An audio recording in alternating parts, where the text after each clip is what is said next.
حالانکہ ایسا کچھ نہیں ہوتا، جنات عالم الغیب نہیں ہوتے۔ قرآن میں اس کے بہت سارے دلائل، اس میں سے میں 2 دلیلیں بیان کرنے کی کوشش کرتا ہوں، ہو سکتا ہے کہ وقت کم پڑ جائے تو رہ جائے، اللہ کرے کہ پورا ہو جائے۔ پہلی چیز تو دیکھو، جناتوں کا انسانوں کے ساتھ خلط ملط، ملنا جلنا سب سے زیادہ حضرت سلیمان علیہ السلام کے زمانے میں تھا۔ حضرت سلیمان علیہ السلام کے زمانے میں چونکہ حضرت سلیمان علیہ السلام کی حکومت جناتوں پر بھی تھی، وہ جناتوں سے کام کراتے تھے اور ان سے محنت کا بہت سارا کام لیتے تھے۔ سمندروں میں سے موتیاں نکلواتے تھے، بڑی بڑی عمارتیں ان سے تعمیر کرواتے تھے، بڑی بڑی دیگچیاں پہاڑ کاٹ کاٹ کر کے ان سے بنواتے تھے۔ یہ خود قرآن نے بیان کیا، کوئی فرضی واقعہ میں آپ کو نہیں سنا۔ وَمِنَ الْجِنِّ مَنْ يَعْمَلْ بَيْنَ يَدَيْهِ بِإِذْنِ رَبِّهِ وَمَنْ يَزِغْ مِنْهُمْ عَنْ أَمْرِنَا نُذِيقْهُ مِنْ عَذَابِ السَّعِيرِ يَعْمَلُونَ لَهُ مَا يَشَاءُ مِنْ مَحَارِيبَ وَتَمَاثِيلَ وَجِفَانٍ كَالْجَوَابِ وَقُدُورِ الرَّاسِيَاتِ اعْمَلُوا آلَ دَاوُدَ شُكْرًا وَقَلِيلٌ مِنْ عِبَادِيَ الشَّكُورُ۔ یہ قرآن نے بیان کیا کہ جنات حضرت سلیمان کے حکم سے اللہ نے ان کے تابع کیا تھا اور وہ کام کرتے تھے حضرت سلیمان کے لیے، اور وہ ان کے لیے محرابیں بناتے تھے، بڑی بڑی مسجدیں بناتے تھے، اور ان کے لیے بڑی بڑی تعمیریں کرتے تھے، دیگچیاں بناتے تھے جو اپنی جگہ سے ہلائی نہیں جا سکتی، اس پر چڑھا جاتا تھا کرسیاں لگا کر کے، وہ سیڑھیاں لگا کر کے، اس طرح کے پہاڑ کاٹ کاٹ کر کے بڑے بڑے دیگ بناتے تھے اور حوض بناتے تھے اور بہت ساری چیزیں بناتے تھے۔ اس زمانے میں بت سازی بھی جائز تھی تو بت بھی بناتے تھے بڑے بڑے۔ یہ سب جناتوں کے کام تھے، اس وقت کرتے تھے۔ جو نہیں کرتا تھا، اللہ نے کہا ہم نے سلیمان کو طاقت دی تھی کہ وہ حضرت اللہ کے حکم سے ان کو کوڑے مارتے تھے اور مار مار کر کے ان سے کام لیتے تھے۔ اس زمانے میں بھی لوگوں کے درمیان اور خود جناتوں کے درمیان یہ غلط فہمی پیدا ہو گئی تھی کہ ہم لوگ غیب کا علم جانتے ہیں، اور جنات لوگوں کو کہتے تھے کہ ہمیں غیب کی خبریں معلوم ہیں، اور لوگ اس پر عقیدہ جما لیتے تھے اور ان کو مانتے تھے کہ یہ لوگ غیب کی خبریں جانتے ہیں۔ اللہ تعالیٰ نے اس عقیدے کو رد کرنے کے لیے اور دنیا کو دکھانے کے لیے کہ دیکھو جناتوں کو غیب کی کچھ خبر نہیں ہے اور خود جناتوں کو بھی اس کا یقین آ جائے، اس کے لیے ایک بڑا عجیب واقعہ رونما ہوا اس دنیا میں، اور اس کو اللہ نے بیان کیا قرآن کے اندر۔ ہوا یہ کہ اللہ تعالیٰ کے حکم سے حضرت سلیمان علیہ السلام نے بیت المقدس کی تعمیر کے لیے جناتوں کو لگا دیا، اب بڑے بڑے پتھر پہاڑوں سے لے آؤ اور بیت المقدس کی تعمیر کرو۔ وہی بیت المقدس جو اتفاق سے آج ہماری بدقسمتی سے ہمارے قبضے میں نہیں رہا۔ خیر، اس بیت المقدس کی تعمیر سلیمان علیہ السلام نے ان جناتوں سے کرانی شروع کی۔ وہ بھی اب آج لوگ سمجھتے یہ ہے کہ ٹیکنالوجی آج ہے اور ترقی آج ہے، بڑا ترقی کا زمانہ تھا صاحب۔ حضرت سلیمان علیہ السلام ہوا پر حکومت کرتے تھے، ان کا تخت ہوا پر اڑتا تھا، اور ٹیکنالوجی بھی ان کی بڑی اعلیٰ قسم کی تھی۔ اس وقت انہوں نے بیت المقدس میں جو اپنی آفس بنایا تھا وہ کانچ کی آفس تھی۔ حضرت سلیمان علیہ السلام مسجد میں اپنی آفس میں آ جاتے اور آ کر کے اپنا تسبیح پڑھتے یا کھڑے ہو جاتے، نماز پڑھتے، اور جنات کام کرتے رہتے کہ بڈھا دیکھ رہا ہے، کام کرتے رہتے، لگے رہتے، کام میں لگے رہتے۔ تو جب اللہ تعالیٰ نے فیصلہ کیا سلیمان علیہ السلام کی موت کا کہ اب ان کی موت کا وقت آ گیا اور ابھی بیت المقدس کی تعمیر مکمل نہیں ہوئی، اگر جناتوں کو معلوم ہو گیا کہ سلیمان علیہ السلام کی وفات ہو گئی تو ابھی سب بھاگ جائیں گے اور تعمیر ناقص رہ جائے گی۔ تو اللہ تعالیٰ نے یہ کیا، سلیمان علیہ السلام کے پاس وحی بھیجا کہ تم جاؤ اپنی آفس میں اور جا کر کے نماز کے لیے نیت باندھو۔ اچھا، اس وقت کی نماز میں تھوڑا یہ جائز تھا، اور آج بھی یہ ہے نفل نماز کے سلسلے میں فقہاء نے لکھا ہے کہ اگر کوئی بہت لمبا قیام کرے نفل میں اور وہ چاہے کہ یہ پیر پر ٹیک لگا لے یا دیوار سے تھوڑا ٹیک لگا کر کے کھڑا ہو جائے تو اس کے لیے جائز ہے نفل نماز۔ حضرت سلیمان علیہ السلام نے بھی کیا کیا، اپنی لاٹھی پر ایک ہاتھ سے ٹیک لگا لے اور کھڑے ہو کر کے نماز پڑھنے، ایک ہاتھ سے لاٹھی پر ٹیک لگائے، نماز پڑھنے لگے اور روح قبض ہو سلیمان علیہ السلام کی وفات۔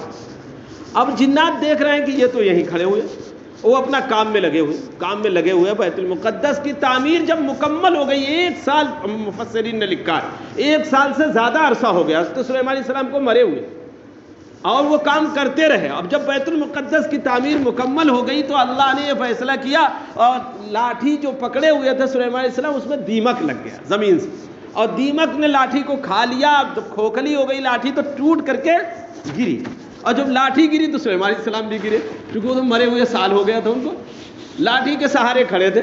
اب وہ گرے جب سلیمان علیہ السلام، تب جناتوں کو معلوم ہوا ادھر خیر کام ہو گیا تھا، تھوڑا موڑا کام بچا تھا جو انسان کر سکتے تھے، جو بھاری بھاری پتھروں والے کام تھے لگانے والے وہ کام ہو گئے. اب جناتوں کو معلوم ہوا، اب خود جنات کہنے لگے ارے یار یہ تو پتہ نہیں کب کے مر گئے تھے سلیمان علیہ السلام، اگر ہم غیب جانتے تو ہم کاہے کو اتنی مشقت برداشت کرتے.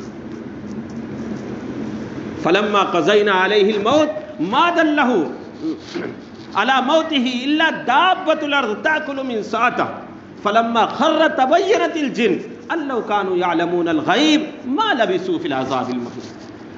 جب لاٹھی کو دیمک نے کھا لیا اور سلیمان علیہ السلام گر گئے تو جنات کہنے لگے کاش کہ ہم غیب جانتے تو ہم اس ذلت والے عذاب میں گرفتار نہ رہتے، ہم پہلے ہی بھاگ جاتے، ہم کیوں اس طرح کی مشقت کے کام میں لگے رہتے. لیکن ہم تو غیب نہیں جانتے. اب جناتوں کو بھی یقین ہو گیا کہ ہم غیب نہیں جانتے تھے، اور اس زمانے کے انسانوں کو بھی معلوم ہو گیا کہ جناتوں کو کوئی غیب ویب نہیں معلوم، یہ خالی فراد کرتے ہیں، انسانوں پر سوار ہو کر کے کہتے ہیں ہم ساری غیب کی خبریں جانتے ہیں. اس لیے عالم الغیب نہ تو کوئی انسان ہے، نہ کوئی فرشتہ ہے، نہ کوئی جن ہے، صرف اور صرف اللہ کی ذات عالم الغیب. یہی ہے اہل سنت والجماعت کا عقیدہ. ایک اور دلیل، اب یہ کہ کوئی وہ دلیل اس وجہ سے مجھے دینی ہے کہ کوئی یہ کہہ سکتا بھائی ٹھیک ہے اس وقت عالم الغیب نہیں تھے جنات لوگ، بعد میں عالم الغیب ہو گئے ہوں گے، ترقی کر گیا، اب انسان بھی ترقی کر گیا، اس کا ٹیکنالوجی بہت آگے بڑھ گئی. پہلے تو صاحب ہم یہاں سے گاؤں خط لکھتے تھے، ابھی تو موبائل پہ منٹوں سیکنڈوں میں بات کر لیتے ہیں. تو جناتوں نے بھی ترقی کیا، ہو سکتا ہے علم غیب انہیں معلوم ہو گیا ہو بعد میں. تو اس کے لیے ایک دوسری دلیل قرآن مجید سے میں دیتا ہوں. یہ دلیل تو بہت زمانے پہلے کی ہے، سلیمان علیہ السلام کے زمانے کی. یہ دلیل محمد الرسول اللہ صلی اللہ علیہ وسلم کے دنیا میں تشریف لانے کے بعد کی. جب حضور پاک صلی اللہ علیہ وسلم کو نبی بنایا گیا، آپ صلی اللہ علیہ وسلم کی پیدائش کے 40 سال کے بعد آپ صلی اللہ علیہ وسلم کو نبوت ملی. جب نبی بنایا گیا، اس سے پہلے کا حال تو آپ جانتے ہیں، دنیا کا حال بہت ابتر تھا، بہت برا حال تھا. اس کو زمانے جاہلیت کہا ہی جاتا ہے. اسلام سے پہلے کے زمانے کو زمانے جاہلیت کہا جاتا ہے.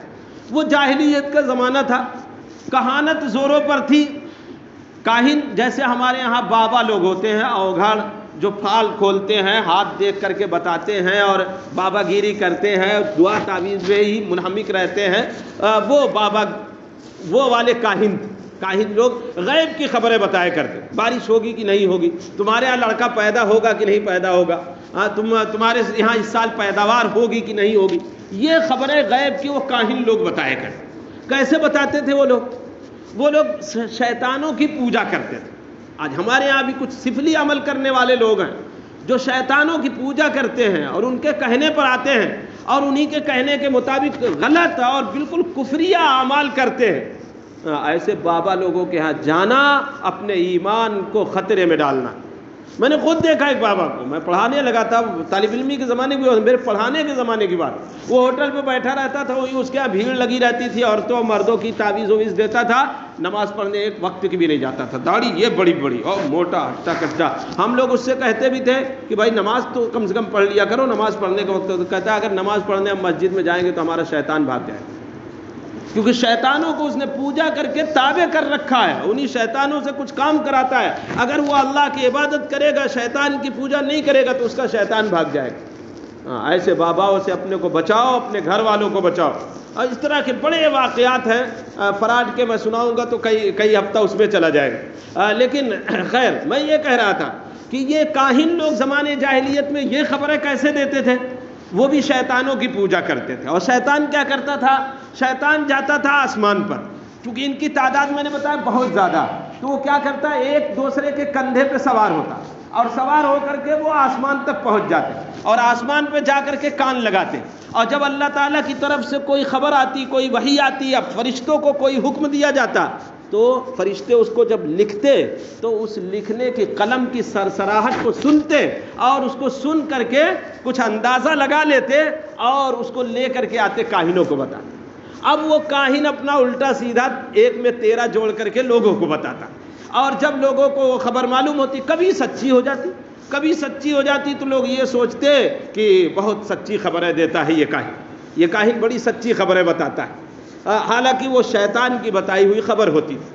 تو جب حضور پاک صلی اللہ علیہ وسلم کو اللہ تعالیٰ نے اس دنیا میں مبعوث کیا تو جناتوں اور شیطانوں کا آسمان پر جانا اس کو روک دیا گیا، اور اللہ تعالیٰ نے پہرے کا انتظام کیا کہ اب کوئی شیطان اگر آتا ہے آسمان کی طرف تو اللہ نے فرشتے مقرر کیے، یہ ستارہ کھینچو اور کھینچ کر کے اس شیطان کو مارو۔